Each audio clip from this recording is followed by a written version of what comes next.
যাদের নামাজ পড়ার সময় দুনিয়াবি চিন্তা মনে আসে বা নামাজে অমনোযোগী তৈরি হয়, তারা ভিডিওটি শেষ পর্যন্ত দেখার অনুরোধ রইল।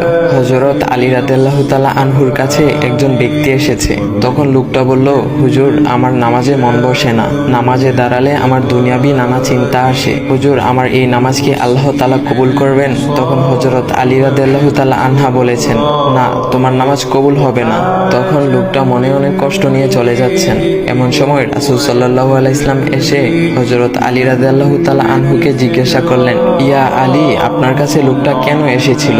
এসে দেখি মন খারাপ করে চলে গেল। কেন, কি হয়েছে আমাকে বলুন। তখন আলী রাদিয়াল্লাহু তাআলা আনহু বলেন, তিনি আমার কাছে জানতে এসেছেন যে নামাজে দুনিয়াবি চিন্তা আসলে নামাজ হবে কিনা। আমি বলেছি, না, তোমার নামাজ কবুল হবে না। রাসূল সাল্লাল্লাহু আলাইহি ওয়াসাল্লাম তখন বলেন, ইয়া আলী, আপনাকে আমি একটা চাদর উপহার দিতে চাই, তবে একটা শর্ত আছে। আলী রাদিয়াল্লাহু তাআলা আনহু খুশি হয়ে বলেন, ইয়া রাসূলুল্লাহ, কি শর্ত তা বলুন, আমি আপনার সকল শর্ত মেনে নিব। বুঝতেই তো পারছেন রাসূল সাল্লাল্লাহু আলাইহি ওয়াসাল্লামের চাদর বলে কথা। তখন রাসূল সাল্লাল্লাহু আলাইহি ওয়াসাল্লাম বললেন, ইয়া আলী, আপনি যদি এই মুহূর্তে 2 রাকাত নামাজ একনিষ্ঠভাবে পড়তে পারেন দুনিয়াবি সকল চিন্তা দূর করে, তাহলে আমি আপনাকে সেই চাদরটি উপহার দেব। আলী রাদিয়াল্লাহু তাআলা আনহু বলেন, এটা তো সাধারণ ব্যাপার।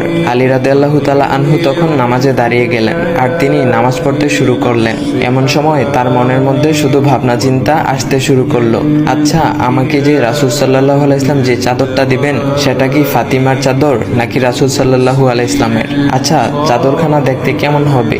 এই বিভিন্ন বিষয় নিয়ে ভাবতে লাগলেন। তিনি ভুলেই গেছেন যে দুনিয়াবি চিন্তা নামাজে আনতে রাসূল সাল্লাল্লাহু আলাইহি ওয়াসাল্লাম নিষেধ করেছেন। এর মধ্যে আলী রাদিয়াল্লাহু তাআলা আনহুর নামাজ পড়া শেষ। আলী রাদিয়াল্লাহু তাআলা নামাজ শেষ করে রাসূল সাল্লাল্লাহু আলাইহি ওয়াসাল্লামকে বলতেছেন, ইয়া রাসূলুল্লাহ, আমি আপনার শর্ত মেনেছি, এখন আমাকে চাদরখানা উপহার দেন। রাসূল সাল্লাল্লাহু আলাইহি ওয়াসাল্লাম বলেন, ইয়া আলী, আপনি কি একনিষ্ঠভাবে দুনিয়াবি চিন্তামুক্ত ছাড়া 2 রাকাত নামাজ পড়েছেন? তখন আলী রাদিয়াল্লাহু তাআলা আনহা মুচকি হেসে বললেন, না ইয়া রাসূলুল্লাহ, আমি আপনার চাদর নিয়ে অনেক কিছুই ভেবেছি। তখন রাসূল সাল্লাল্লাহু আলাইহি ওয়াসাল্লাম বলেন, ইয়া আলী, নামাজ তোমারও হয়েছে, আর তুমি যাকে নামাজ হবে না বলে ফতোয়া দিয়েছো তার নামাজও আল্লাহ তাআলা কবুল করে নিয়েছেন। শোনো আলী, দুনিয়াবি চিন্তা দ্বারা নামাজ বাতিল হয় না, নামাজ মহান আল্লাহ তাআলা কবুল করে নেন।